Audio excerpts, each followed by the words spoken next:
आइए साथियों, बज चुके हैं शाम के 7 और हम हैं आपके साथ। जी हां, आज हम अपना शो लेकर के आए हैं 10 प्रश्न का शो, जिसका पहला एपिसोड आज है। रोज शाम 7 बजे आपके पास ऐसे ही 10 प्रश्नों का शो लेकर के मैं आया करूंगा।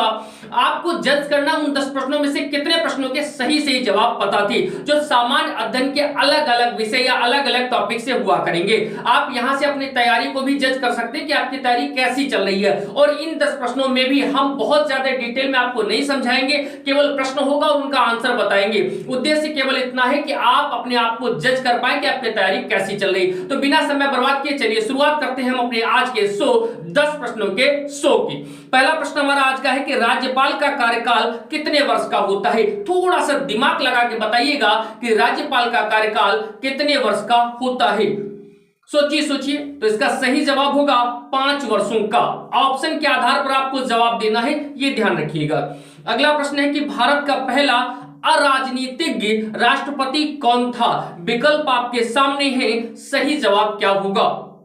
अराजनीतिक सही जवाब होगा डॉक्टर एपीजे अब्दुल कलाम। अगला प्रश्न है कि राष्ट्रपति ने अब तक कितनी बार राष्ट्रीय आपातकाल की घोषणा की है। विकल्प आपके सामने है, सही जवाब होगा 3 बार।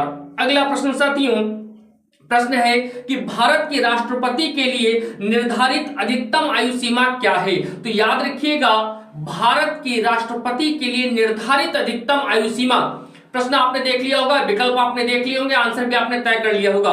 तो कोई अधिकतम आयु सीमा निर्धारित नहीं है, कोई लिमिट नहीं है, नो एज लिमिट, अर्थात ऑप्शन नंबर डी इसका बिल्कुल सही जवाब होगा। अगला प्रश्न है, संसद के दोनों सदनों का संयुक्त सत्र कौन बुला सकता है।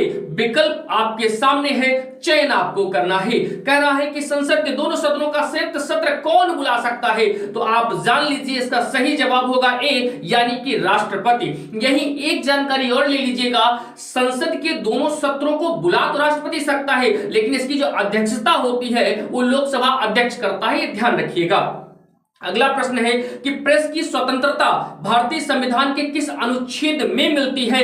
विकल्प आपके सामने है। तो इसका जो बिल्कुल सही जवाब होगा वो होगा, पहले आप सोचिए,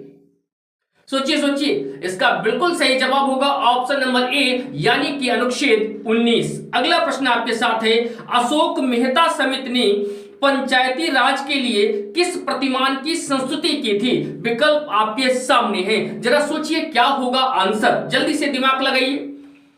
जी हां, इसका सही जवाब होगा ऑप्शन नंबर बी, द्विस्त्री। साथ ही साथ ये भी जान लीजिए, जो बलवंत राय मेहता समिति थी उसने त्रिस्त्री की बात की थी।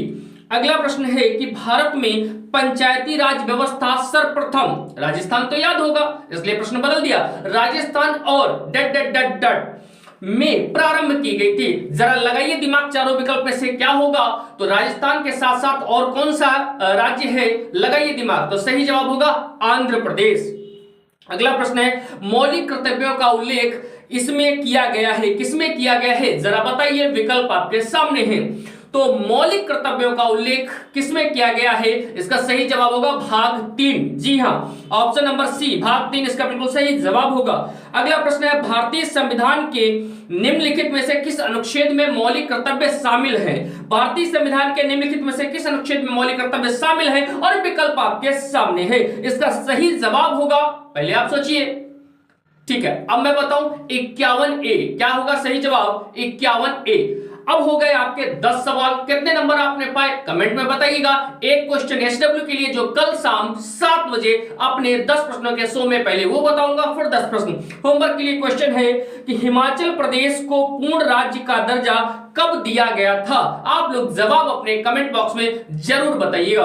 आज इतना ही, शेष कल, तब तक खुश रहिए, मस्त रहिए, जीते रहिए, अपने माँ बाप का सम्मान करते रहिए, वो है तो आप हैं। Thank you so much.